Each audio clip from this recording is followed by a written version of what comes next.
அதாவது அன்னூர்காரர் வந்து அன்னூர்காரன்னு சொல்லுவாங்க. அவங்க அப்பனும் மகனுமா ஆறுன்னு எங்களுக்கு தெரியாது. ஆமாம், அப்பா மகனே ஆறுன்னு எங்களுக்கு தெரியாது. எங்களுக்கு இறக்குற பையன் வந்து கூப்பிட்டங்காட்டி இப்போ இல்லைங்க 10 நாள் ஆகும்னு சொன்னார். ஆனால் அவங்க அப்பனா மகனா சொந்தக்காரன்னு எங்களுக்கு தெரியாது. வேற ஒருத்தருக்கு போகணும். அப்போ சரி அந்த பையன் வந்து அவங்க அப்பனும் மகனாட்ட இருக்குது. நீ அது யார் சொந்தக்காரர் தெரியல. அவங்க 2 பேர் தான் எங்களுக்கு இறக்குவாங்க, எப்பவுமே இறக்குவாங்க. அதனால் வந்து இந்த பையன்கிட்ட வந்து அந்த தம்பி பேர் எங்களுக்கு தெரியாது என்னென்னு. அந்த தம்பிக்கிட்ட தான் வாங்கிட்டு இருந்தோம். அந்த தம்பி கூப்பிட்டு கேட்டங்காட்டி பில்லு இல்லைங்க இப்போ அப்படின்னு சொன்னாங்க. சரி, நாங்கள் வேறவங்களுக்கு ஒருத்தருக்கு ஃபோன் அடித்து கேட்டோம். வேற ஒரு நம்பர் ஃபஸ்ட்டு வந்து இப்போ இறக்குற ₹300 இறக்குறவர்கிட்ட தான் ஃபஸ்ட்டு நாங்கள் வாங்கினோம். 2வது அந்த தம்பி எங்களுக்கு தெரியும். அப்புறம் அந்த தம்பி தான் இறக்கிட்டு இருந்துச்சு. ஒரு 5-6 தடவை, ஒரு 4 தடவை அந்த தம்பி தான் இறக்கிட்டு இருந்தபடி. அந்த தம்பிக்கிட்ட ஃபோன் அடிச்சுக்கிட்டு எங்களுக்கு பில்லு இல்லைங்கண்ணா இப்போது 10 நாள் ஆகும்னு சொன்னோம். எங்களுக்கு சுத்தமாக பில்லு தீர்ந்து போச்சு. சரின்னு சொல்லி வேற ஒரு நம்பர் இருந்துச்சு. அது அவங்க அப்பா நம்பரை என்னமோ தெரியல. அந்த நம்பருக்கு அடிச்சுங்காட்டி என்ன சொன்னாங்கன்னா, பில்லே இப்போ வர்றதில்லைங்க சுத்தமாக. அங்கே காட்டுக்குள்ளேயே விலை ஏறிடுச்சு. ₹250 ₹280. எங்களுக்கு ₹5 தான் கிடைக்கும் அப்படின்னு சொன்னாங்க. சரிங்க, என்ன விலைன்னு கேட்குங்காட்டி ₹300 கட்டு. அது நாங்களாம் கொண்டு வந்து குடோனில் போட்டு வச்சுருக்குறோம்.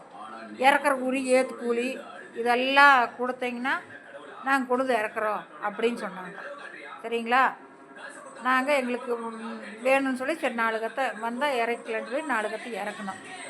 அதனால் வந்து இறக்குன பிற்பாடு நான் கேட்டது உண்மை தான், இல்லைன்னு சொல்லு.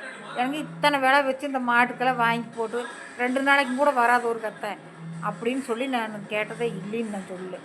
இப்போது கூப்பிட்டு எதுக்கு நீங்கள் வீடியோவில் போட்டீங்க இந்த விலையை அப்படின்னு சொல்லி நான் வந்து உண்மைத்தான் சொல்லி போட்டேன். நான் தப்பாக போட்டேன்னா சொல்லுங்கள். நான் தப்பாக போட்டிருந்தா எனக்கு என்ன வேணாலும் பண்ணுங்கள், நான் பதில் சொல்கிறேன். சரியா, நான் வந்து இவங்க சொன்னதைத்தான் நான் சொன்னேன். இப்படி எல்லோரும் ஒவ்வொரு விலை ஆள் கண்டு போட்டால் எப்படி இருக்குது? ஒவ்வொருத்தர் கடை நாங்கள் ₹200 தான் வாங்கினோம், நாங்கள் 230க்கு தான் வாங்கினோம், நீங்கள் எதுக்கு ₹300 கொடுத்து வாங்கினீங்க? எங்களையும் கேட்குறாங்களே, 4 பேர் கேட்பாங்க, எவ்வளோக்கு வாங்கினீங்க, நீங்கள் மாடு வச்சுருக்கீங்களா, வைக்கப்பில் என்ன விலைக்கு வாங்கினீங்க அப்படின்னு கேட்டால் நாங்கள் உண்மைத்தான் சொன்னோம். நாங்கள் ₹300 வாங்கினோம். அப்படி எங்கள் அவருக்கு ₹5 கூட கிடைக்காதாம்மா அப்படின்னு சொல்கிறாங்க. சரின்னு தான் நான் வீடியோவில் நான் போட்டேன். நம்மள மேலே என்ன தப்பு? யாராக இருந்தாலும் அப்போ தான் எல்லாம் விலை தெரியும், யார் என்ன பண்ணுறாங்கன்னு அப்போ தான் தெரியும். சரி, உண்மையான விலையாக இருந்தால் நம்ம மன்னிப்பு கேட்டுக்குவோம். சரி, நாங்கள் செஞ்ச தப்பு தான் அப்படின்னு சொல்லி மன்னிப்பு கேட்டுக்குவோம்.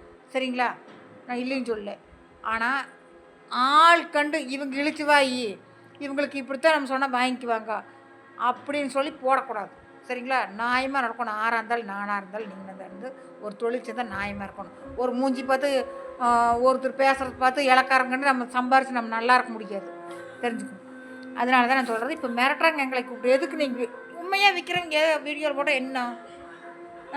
உண்மையாக ₹300 விற்கிறவங்களுக்கு எதுக்கு நம்ம பயந்துக்கணும்? ஆமாம், ₹300 அதை அப்படின்னு ஒன்று பயக்கணுங்கிறதே இல்லை. ஒரு சீலை எடுக்கிறோம் பாருங்க, சீலைக்கு என்ன விலைன்னு வீடியோவில் போடுறாங்க. ₹100 போடுறாங்க, ₹50 ₹50 போடுறாங்க. அதனால் என்ன தப்பு? ஆனால் அதே மாதிரி அங்கே போனால் விலையை உண்மைத்தான் சொல்கிறாங்க. இதில் என்ன தப்புப்பா? இது தப்பாக இருந்தால் கமெண்ட் சொல்லுங்கள், லைக் பண்ணுங்கள், ஷேர் பண்ணுங்கள். நான் தப்பாக சொல்லியிருந்தேன்னா எல்லோரும் லைக் பண்ணுங்கள், ஷேர் பண்ணுங்கள், கமெண்ட் பண்ணுங்கள். எனக்கு திட்டுங்க கமெண்டில். எதுக்குமா நீ இந்த மாதிரி பண்ண, அவங்க இந்த மாதிரி பண்ணவங்கள அப்படின்னு சொல்லி எல்லோரும் எனக்கு திட்டுங்க. சரிங்களா, ஒன்றும் பிரச்சனை இல்லை. பாய்.